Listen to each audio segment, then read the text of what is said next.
Hello gems, it is me Curly K. We are back with another video. How are you guys doing, dolls? We are back, and for today's video I am about to put you on one of the golden gems, okay, that I feel like the natural community has been put on. This is an ancient recipe that the Yao women have been doing for centuries. So basically, just to give you guys a background on the Yao women, the Yao women have a regimen of how they prep their hair, clean their hair, and also how they style their hair. So being that these women do live near and most likely on rice fields, plantations and locations where rice is grown, they are used to being around rice water and rice. So if y'all don't know, like, the actual plant is kind of immersed underwater, you know, as they are watering the rice plants, you know what I mean? And so rice kind of grows like barley and wheat in a way, so you want to make sure it's getting all of the nutrients from the water, which means that the nutrients from the plant is also in that water that's surrounding the rice. So being that they were and are so close to these fields, they have been using that water to cleanse their hair, which does, for something like rice, all that, it does go through a natural ecosystem of, you know, filtration, all that kind of stuff, because it's just the environment would naturally filter itself, so it goes through a process. But whatever, the point is, they wash their hair in this water, and they don't actually use, you know, the same shampoos that we use. They use different you know, products that are not harmful to the plants. And so they really do rinse their hair and, you know, clean their hair with this product, and they also use it to help style their product, because they then go and they wrap their hair after they do this process.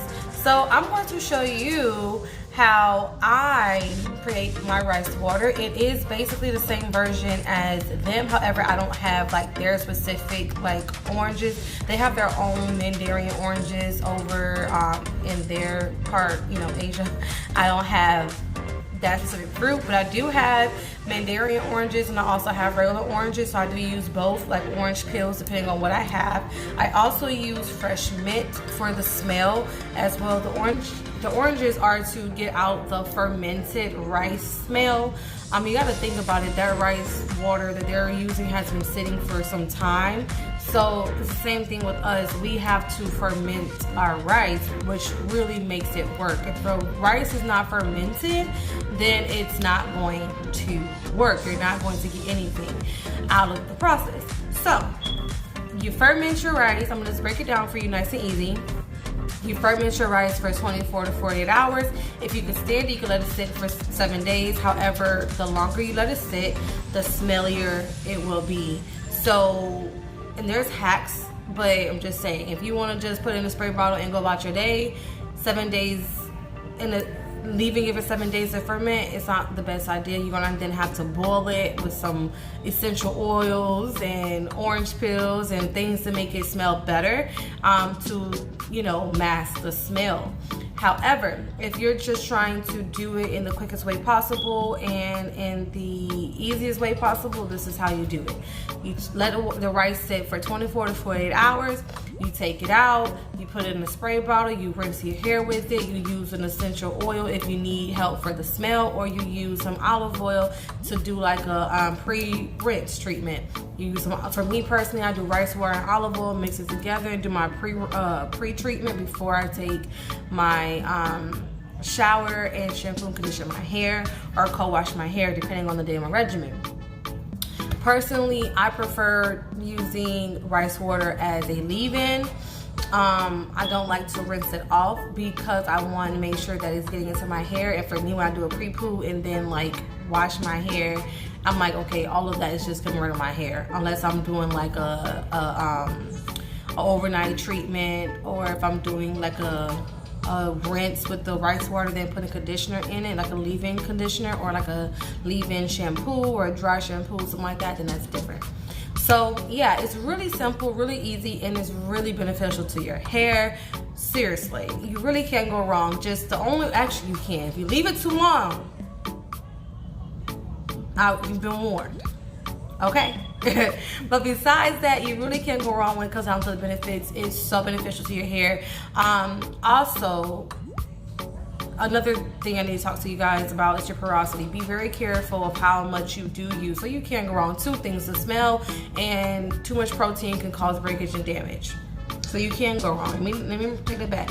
If you are low porosity, using too much protein, which is rice water, which is why it helps your hair grow, is really, really bad, okay? Your hair will become either brittle, in which from it becoming brittle, but then in return make it break off. If you've never used a Fuji protein treatment, your hair really comes really hard. If you never use one, get one so you see what I'm saying. It's really good for your hair too. That's like the chemical version of doing rice water.